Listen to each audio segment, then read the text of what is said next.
Greetings, ladies and gentlemen. Welcome to the China Track Guide and Setup. We are at the Shanghai International Circuit, and yeah, it's the second track in the calendar, but not the second in the channel, of course. You know the drill for now. It's the summer break, and we're gonna cover as much as we could, although it's a little bit behind schedule.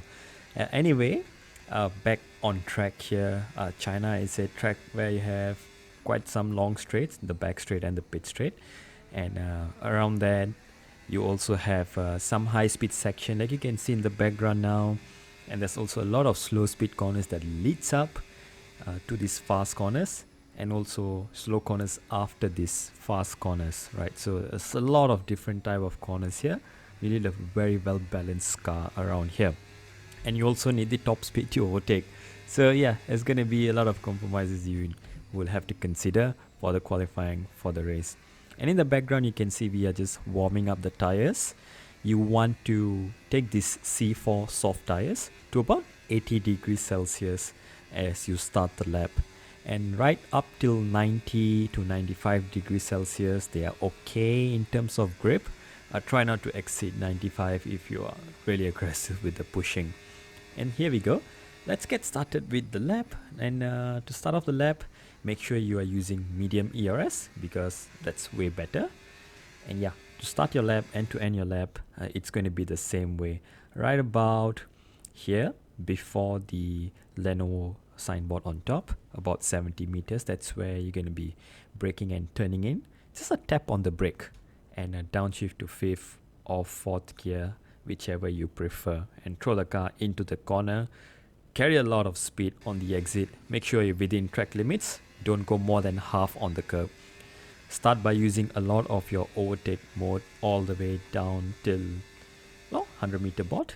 Keep it tight to the left hand side, and you have two braking reference over here, a turning in reference, my bad, the white line on the ground or the 50 meter board.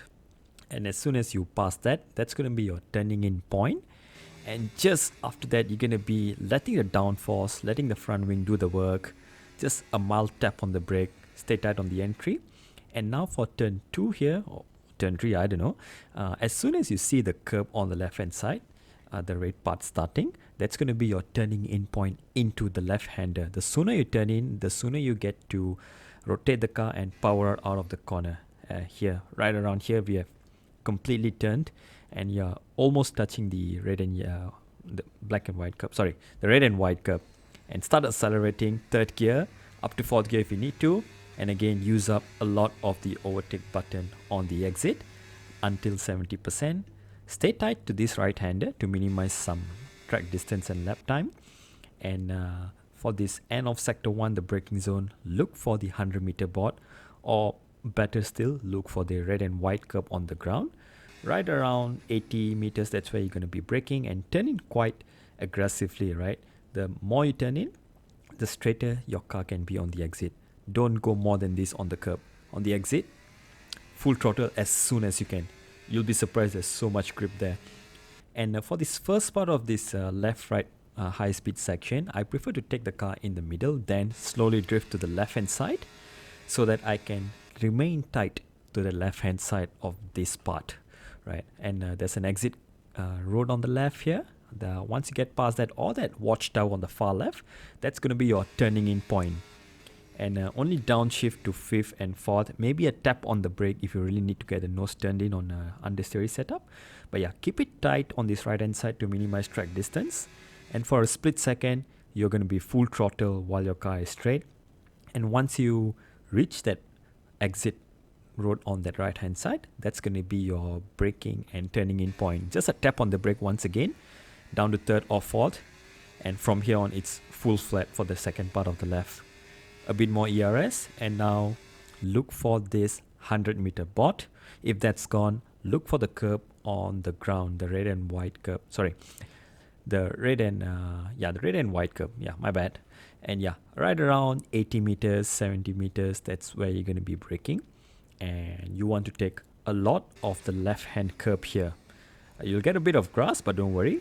On the exit, quickly build up speed, try to go full throttle as quick as possible, and as daringly as you can, turn on the overtake as soon as possible, right? I'm losing my words here.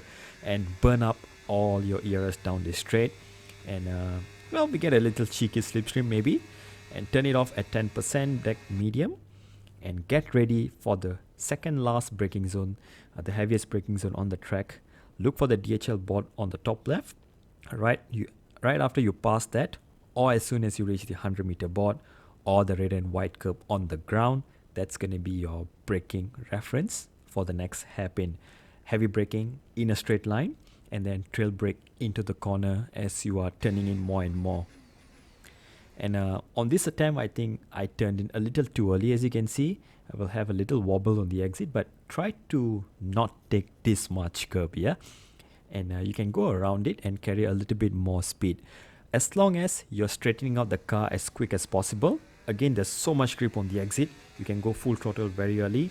ERS turned on. And now to the final corner where you're most likely to invalidate your lap time. I'm not jinxing it, but it may happen. Same point, right around 70 meters, 80 meters.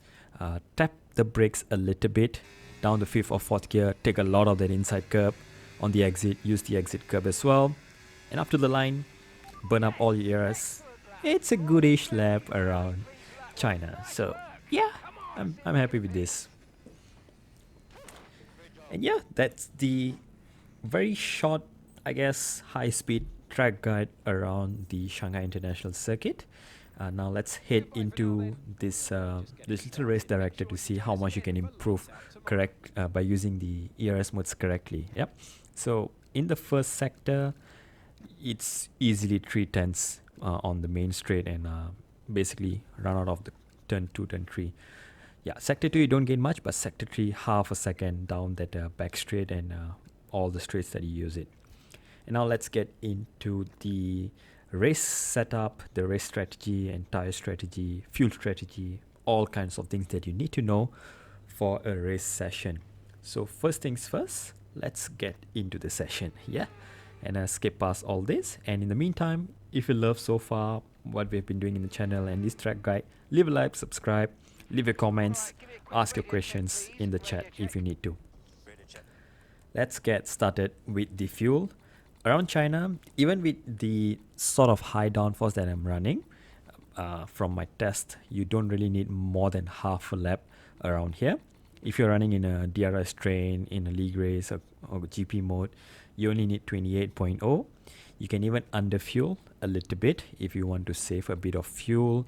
Yeah, because maybe it may help by half a tenth or tenth a lap time, but it doesn't matter too much. And for the race strategy, the tire strategy in specific, medium to hards is the best around here for a 50% race. If it's 100%, definitely go for a medium hard. To stop is much better. But yeah, you can pit as soon as lap 10, lap 11 around here.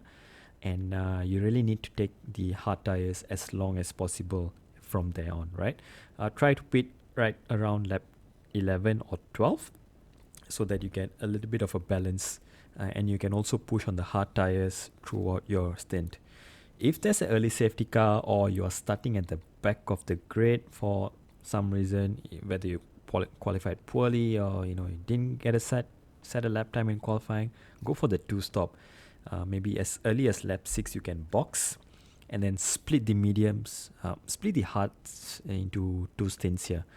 And that's going to give you a lot of opportunity to push on the hard tires. But yeah, that's only if there's a very early safety car or if you're stuck in traffic.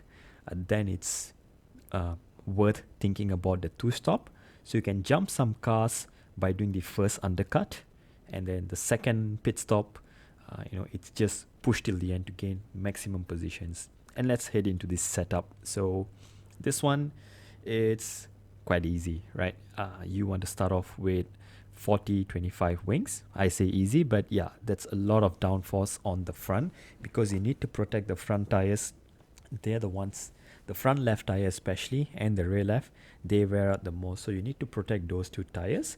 More so, it's a very high-speed corner, high-speed corners, long corners that's going to chew up your tires there.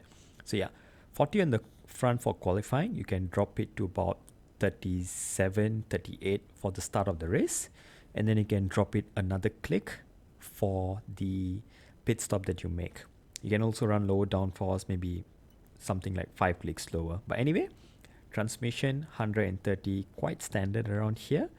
You can run a little lower, like 10, 20. It's going to make the car sharper on turn in, but a lot more unstable in high speed. So if this is something that you need, try it out. But otherwise, if you feel like you need to balance the car, try 30% for the qualifying. You can even go up to 40 for the race, but I like it at 30 for the race also. So try it out for yourself in a practice race. Suspension geometry, everything the same as usual, everything to the left. You can consider 1 or 2 clicks of rear toe in to give you a little bit more stability under traction, but it sort of feels the same to me. I don't know, maybe for you it might. Try it out if you really need some rear grip at the end. And for suspension, let's not take too long here. Let's simplify this, right? There's a lot of high speed corners and you have a lot of front wing compared to the rear wing, so you need the front suspension to be maximum stiffness to prevent the car from losing itself on high speed. And along with that, 22 on the front ride height makes sure the car doesn't bottom out on the long straights, and that's the bare minimum you need to run. You can go higher to 23 or 24 to give you a bit more stability on curves, but you're going to be losing a lot of time in the corners. For the rears, minimum on the rear suspension and on the ride height to give you maximum amount of downforce with the low ride height, and maximum amount of grip coming out of slow corners with that soft rear suspension. And for the anti-roll bars, I'm usually running 21 on the rear, but this time I've chosen to run 18 to soften it a little bit because there's so much front wing, and yeah, you already have a lot of grip from the front of the car. You don't need that much from the rear, so you can soften it a little bit while still maximizing the rotation that you get from the rear tires. And on the front, adjust it accordingly to your liking. You want more grip? Yeah, soften it a little bit to the left. You want more stability? Go to the right side for the front anti-roll bars. So that's sort of the golden rule around here. And now for the brakes, 100% brake pressure, which is a standard. And for the brake bias, you can play around with this actually. I prefer running 55, 54 for qualifying, and 56 for the heavy braking zone at the end. And everywhere else, 54 or 55 works just nice in qualifying. Whereas for the race, I prefer to start it at 55 or 56. And the reason is because at the start of the race, it's a little bit understeery, but as the race goes on, push it forward to 56 or 57. And yeah, tire pressures finally, maximum on the rear to reduce overheating. For the front tires, a little soft here, so that gives you a little bit more grip in slow speed corners. But if you are someone with a very rough steering, you have a lot of tire on the front more than the rear, then increase your pressures. Otherwise, leave it a little lower so it gives you a bit more grip in the medium and slow speed corners. And also, keeps the tire a bit warmer, helps to warm it up a little bit easier during the qualifying outlap. And there you go. That is the setup, track guide, and Hotlap, everything that you need to know for Shanghai International Circuit, the Chinese GP basically. And hope you have a good race around here. And I will leave you with the full speed hot lap right after this. Take care, everyone. Stay safe. And see you next for Japan.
excellent lap. We're all very, very pleased with that one. Nice work. Come on, I'll see you back in the pits.